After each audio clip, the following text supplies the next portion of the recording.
ఇప్పుడే country delight యాప్ని download చేసుకోండి. Download the country delight app now.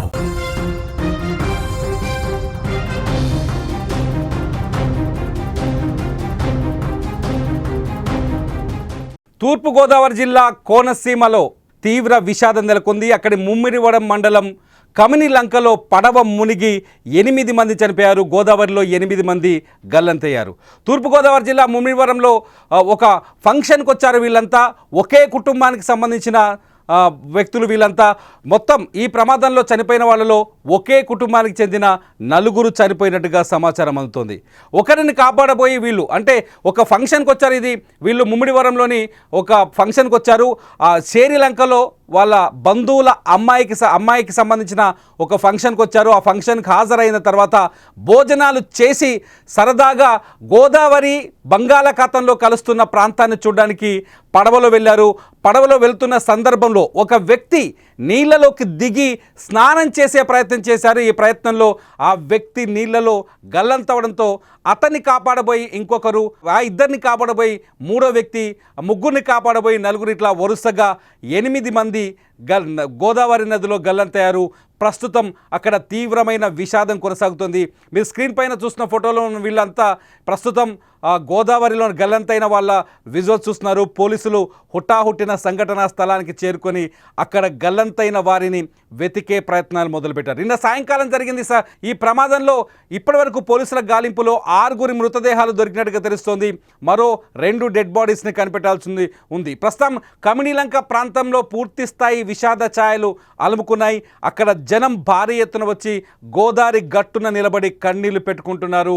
ఎప్పుడూ మా ప్రాంతంలో ఇటువంటి ప్రమాదం జరగలేదని బోరున విలపిస్తున్నారు. చనిపోయిన వారిలో 4 అన్నదమ్ములని తెలుస్తోంది. మహేష్, రాజేష్, క్రాంతి కిరణ్, పాల్, అభిషేక్లు స్వయాన అన్నదమ్ములని తెలుస్తుంది. అన్నదమ్ములే ప్రాణాలు కోల్పోవడంతో అక్కడ ఎవరు పూడ్చలేని విషాదం నెలకొంది. ప్రస్తుతం అక్కడ గాలింపు చర్యలు కొనసాగుతున్నాయి. అక్కడ నుంచి తాజా పరిస్థితిని మా ప్రతినిధి అరుణ్ తేజ్ అందిస్తారు.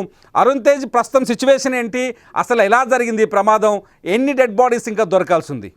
తిరుమల డాక్టర్ బిఆర్ అంబేద్కర్ కోనసీమ జిల్లా ముమ్మడివరం మండలం కమినిలంక సమీపంలో గోదావరి నదిలో ఈ పెను విషాదం అనేది చోటు చేసుకుంది. కే గంగవరం మండలం శ్రీలంక గ్రామంలో జరిగిన ఒక శుభకార్యానికి హాజరైన పలు కుటుంబాలకు చెందిన కొంతమంది భోజనం అయిన తర్వాత అంటే ఆట విడుపు కోసం ఇక్కడ గోదావరికి రావడం జరిగింది.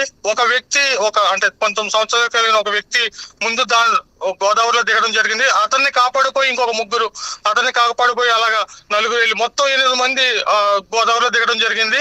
మొత్తం వెళ్ళిన వారిలో 11 మందిలో 3 ప్రాణాలతో బయటపడ్డారు. మిగతా 8 మంది గల్లంతైపోయారు. గల్లంతైపోయిన వారిలో 6 మృతదేహాలు అయితే ఇప్పటి వరకు దొరికినాయి. ఇక్కడ అంటే ఎస్పీ, కలెక్టర్ కూడా రాత్రి నుంచి ఇక్కడే సహాయక చర్యలు పాల్గొన్నారు. 4 ఎన్డీఆర్ఎఫ్ బృందాలు, గజ ఈతగాళ్ళు కూడా ఇక్కడ వచ్చి రాత్రి నుంచి ఈ సహాయక చర్యలు చేపట్టారు.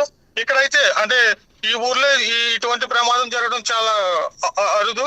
అంటే ఈత జరిగే ప్లేస్, ఈత కొట్టే ప్లేసులు కాదు.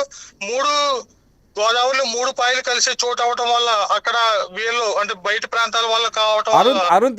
అరుణ్ తేజ్, సాధారణంగా అక్కడికి వచ్చిన వాళ్ళంతా ఎక్కువ మంది గోదావరి బంగాళాఖాతంలో కలవడానికి చూస్తానికి వస్తుంటారు. రెగ్యులర్గా ఈ ప్రాసెస్ ఉంటుంది. అక్కడ బోట్లో ఉన్న వాళ్ళు కూడా చాలా జాగ్రత్తలు తీసుకుంటారు. ఇక్కడ వీళ్ళని పట్టించుకోలేదు. అంటే అక్కడ సిచ్యువేషన్ చూస్తే చీకట్లో జరిగినట్టుగా తెలుస్తుంది. వీళ్ళని నీళ్ళలోకి దిగకుండా బోట్ నడిపించే వాళ్ళు అడ్డుకోలేదా? అంటే ఇక్కడ ఈ సంఘటన జరిగింది 4:30 ఆ టైంకి. అంటే ఈ ప్లేస్ లో ఎవరు వెళ్ళరు. అంటే ఇక్కడ తెలుసున్న వాళ్ళ చుట్టుపక్కల గ్రామాలు, వీళ్ళు బయట గ్రామాల వాళ్ళు కావడం వల్ల వీళ్ళకి వీటి గురించి అంచనా వేయకపోవడం వల్ల ఇది జరిగింది. అక్కడ బోటు గ్రామాలు, మత్స్యకారు ప్రజలు కూడా కొంచెం హెల్ప్ చేసి వెతికే పనిలో ఉన్నారు. కాకపోతే వెతికినా కూడా గజేతగాళ్ళు రెడీ అయినా కూడా వెతకలేకపోయారు. అంటే చుట్టుపక్కల అంటే ఈ ఫ్లోటింగ్ ఎక్కువ ఉండటం వల్ల, అంటే అక్కడ ఇసుక తవ్వకాలు ఇంతకు ముందు బాగా ఎక్కువ జరగడం వల్ల లోతు ఎక్కువైపోయి మృతదేహాలు అయితే చెల్లాచెదురైపోయి దొరికిన మృతదేహాలు కూడా చాలా దూరంగా 4 కిలోమీటర్లు 3 కిలోమీటర్ల దూరంలో దొరికాయి. అక్కడ దగ్గరలో అయితే మృతదేహాలు అయితే దొరకలేదు. ఆ చుట్టుపక్కల రాత్రి ఎస్పీ కూడా, కలెక్టర్ కూడా వాళ్ళు స్వయంగానే చుట్టుపక్కల వెతకడం జరిగింది. ఆ దూరం ఫ్లోటింగ్ కి దూరం వెళ్ళిపోవడం వల్ల మృతదేహాలు దూరంగా అయిపోయి మత్స్యకారులు అంటే దగ్గరలో ఉన్న మత్స్యకారులు కానీ పడవల మీద ఉన్న వాళ్ళు కూడా వీళ్ళని గోదావరిలోకి ఎవరు తీసుకెళ్లారు? గోదావరి నదిలోకి తీసుకెళ్ళింది ఎవరు? బోట్లో వెళ్ళారా లేకపోతే కేవలం ఈత కొట్టడానికి మాత్రమే వెళ్ళారా? అంటే గోదావరి నదికి ఎవరు తీసుకెళ్లేదు. సరదాగా ఒకసారి గోదావరి చూద్దామని దూర ప్రాంతాల్లో కావడం వల్ల వచ్చారు.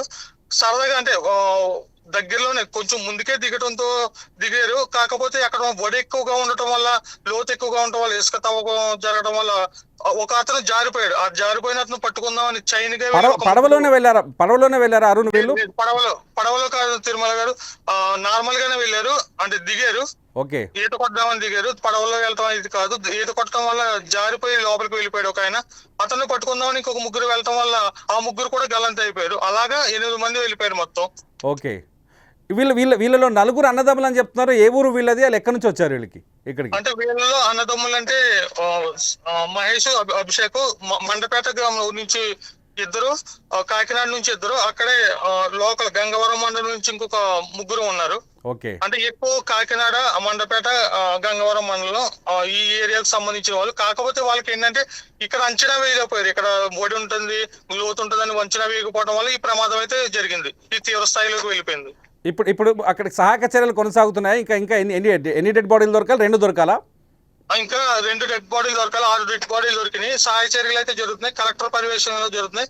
ఈవెన్ ముఖ్యమంత్రి చంద్రబాబు నాయుడు గారు, డిప్యూటీ సీఎం పవన్ కళ్యాణ్ గారు కూడా ఎప్పటికప్పుడు ఈ పరిస్థితిని అయితే అంచనా వేస్తున్నారు. గతంలో అరుణ్ సేమ్ ప్లేస్ లో గతంలో ఇటువంటి ఇన్సిడెంట్ జరిగిందా ఈ గోదావరి పరిసర ప్రాంతాల్లో?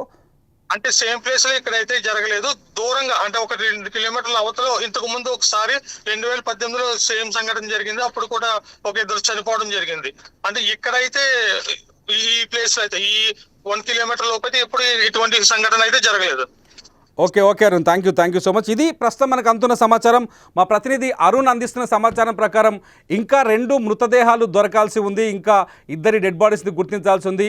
వీళ్ళు ఈత కోసం గోదావరి నదిలోకి దిగారని తెలుస్తుంది. ఎక్కడైతే గోదావరి సముద్రంలో కలుస్తుందో ఆ ప్రాంతంలో గోదావరి నది సముద్రంలోకి కలిసేటప్పుడు ఆ నీటి వేగం ఎక్కువగా ఉంటుంది. అక్కడ సుడులుగా సుడిగుండాలు ఏర్పడతాయి. ఆ సుడులు ఏర్పడతాయన్న విషయాన్ని వీళ్ళు గమనించలేకపోయారు. ఎందుకంటే వీళ్ళు స్థానికులు కాకపోవటం వల్ల ఆ సుడులు తిరిగే ప్రాంతాన్ని గమనించలేక ఆ సుడుల మధ్యలోకి ఈత కోసం దిగారు. ఆ సుడుల్లో చిక్కుకుపోయి ఒకరిని ఒకరు కాపాడుకునే ప్రయత్నంలో 8 మంది, మొత్తం 11 మంది శ్రీలంక నుంచి ఇక్కడికి గోదావరిని, అట్లాగే ఇక్కడ బంగాళాఖాతంలో కలిసే నదీ జలాన్ని చూడడానికి వచ్చారు. ఆ సుడుల్లో ఇరుక్కొని ఒకరిని కాపాడబోయి మరొకరిలా వరుసగా 8 మంది గోదావరి నీళ్లలో చిక్కుకుపోయారు. ప్రస్తుతం మా అరుణ్ తేజ్ అందిస్తున్న సమాచారం ప్రకారం ఒక్కొక్కరి డెడ్ బాడీ కొన్ని కిలోమీటర్ల దూరంలో ఉందని తెలుస్తోంది. నదిలో నీళ్లు అంటే నదీ సముద్రం కలిసే ప్రాంతం కావడంతో అక్కడ నీళ్లు అటు ఇటు వెళ్తాయి. దీంతో డెడ్ బాడీస్ కూడా గల్లంతై ఒక్కో డెడ్ బాడీ ఒక్కో వైపు కొట్టుకుపోయినట్టుగా మనకు సమాచారం అవుతుంది. ఇంకా 2 మృతదేహాలు దొరకాల్సి ఉంది. ఈ అంశం పైన, ఈ ఇన్సిడెంట్ పైన ముఖ్యమంత్రి చంద్రబాబు నాయుడు స్పందించారు. వెంటనే సహాయక చర్యలు ఏర్పాటు చేయాలని చెప్పారు. కలెక్టర్తో మాట్లాడారు. సహాయక చర్యల్ని ఆయన పర్యవేక్షిస్తున్నారు. ఇటు డిప్యూటీ సీఎం పవన్ కళ్యాణ్ కూడా సహాయక చర్యలపైన ఎప్పటికప్పుడు ఫాలోఅప్ చేస్తున్నారు. ఇది కోనసీమ జిల్లాలో అతిపెద్ద విషాదం అని చెప్పొచ్చు. గతంలో ఇంత పెద్ద ప్రమాదం ఎప్పుడూ జరగలేదు. నదీ పరివాహక ప్రాంతం కావడం, సముద్ర పరివాహక ప్రాంతం కావడంతో ఈ ఏరియాలో ఉండే వాళ్ళకి చాలామందికి ఈత వస్తుంది సహజంగా. కానీ వీళ్ళంతా కాకినాడ ఇతర టౌన్స్ నుంచి వచ్చిన వాళ్ళు. అందరూ 19 ఏళ్ల వయసులో ఉన్న కుర్రాలు కావచ్చు, 19 ఏళ్ల కంటే తక్కువ వయసు ఉన్న కుర్రాలు కావడంతో వాళ్ళకి ఏమీ తోచని పరిస్థితి ఏర్పడింది. దీంతో నీటి నుంచి, ఆ నీళ్ల నుంచి, ఆ సుడుల నుంచి ఎలా తప్పించుకోవాలో తెలియక తమ ప్రాణాలు కోల్పోయారు. ప్రస్తుతం ఇప్పటివరకు అంత సమాచారం ప్రకారం ఇది అయితే ఒకే కుటుంబం నుంచి 4 చనిపోవడం ఇక్కడ తీవ్ర విషాదాన్ని మిగిలిస్తోంది. ఇది ఇప్పటివరకు గోదావరిలో గల్లంతైన వారి సంబంధించిన పూర్తి అప్డేట్ సమాచారం. చూస్తూనే ఉండండి సుమన్ టీవీ.